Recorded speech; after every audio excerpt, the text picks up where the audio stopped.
Hey there everyone. In this video I'm going to be showing you what's in my dock.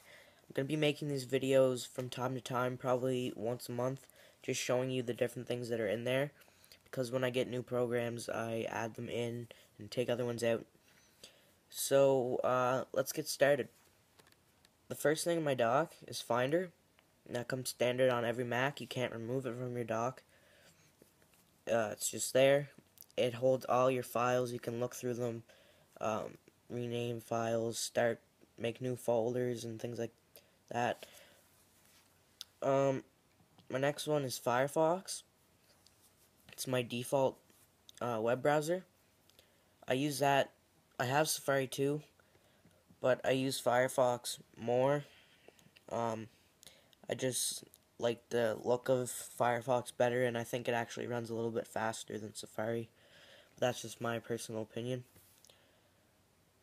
So then there's Safari. That's just another web browser that I use sometimes. Mail. I use Mail quite a bit. It's always running on my computer. I have all my email accounts running through that. I have my Windows Live, Mail, and 2 Gmail accounts.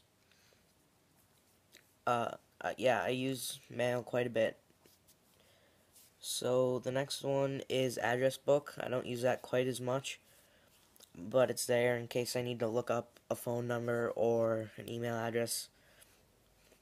And so I just leave it there in my dock for those kind of purposes. Next one is iChat. I use iChat sometimes. I have a couple friends that have Macs, but not too many.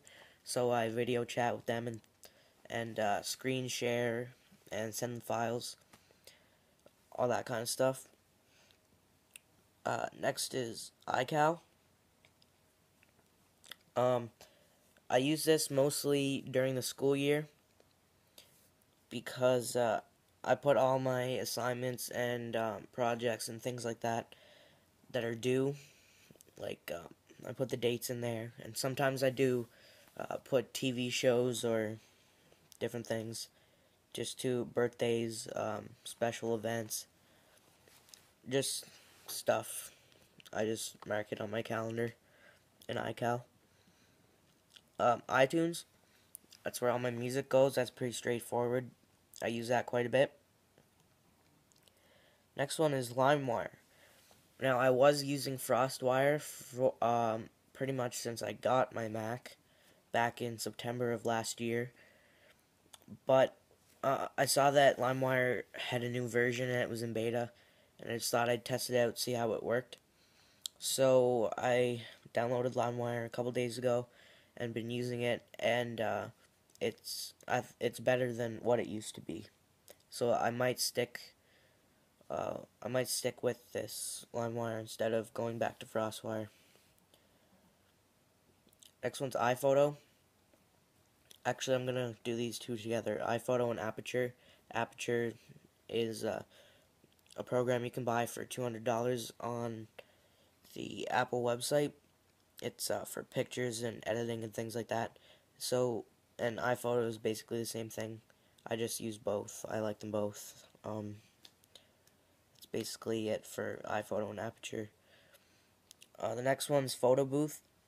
I don't use it that much, but when friends are over, we take pictures and mess around with that.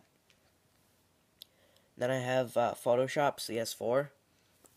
I use that quite a bit to Photoshop different pictures for friends, make logos and designs, and basically all the stuff that you would use that for.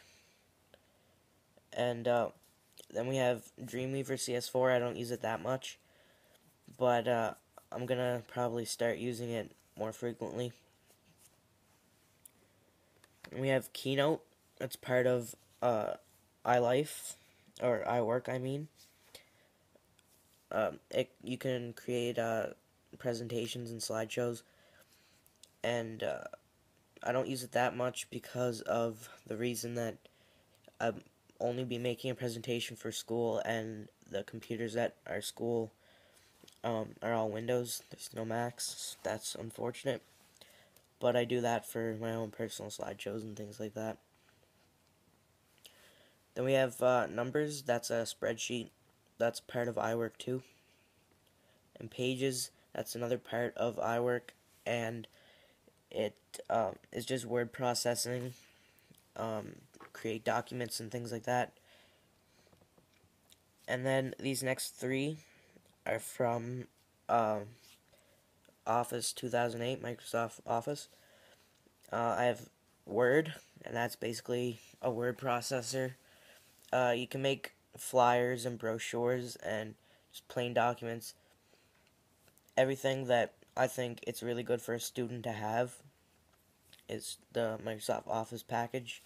Microsoft Word comes in handy. PowerPoint, that's slideshows and presentations. I'm going to be using that quite a bit when the school year starts again.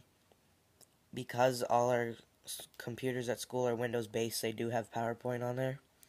So I can work on things at school and at home. Next one is Microsoft Excel. It's spreadsheets. I don't use it that much, but I'll probably be using it somewhat next year. I'm not sure.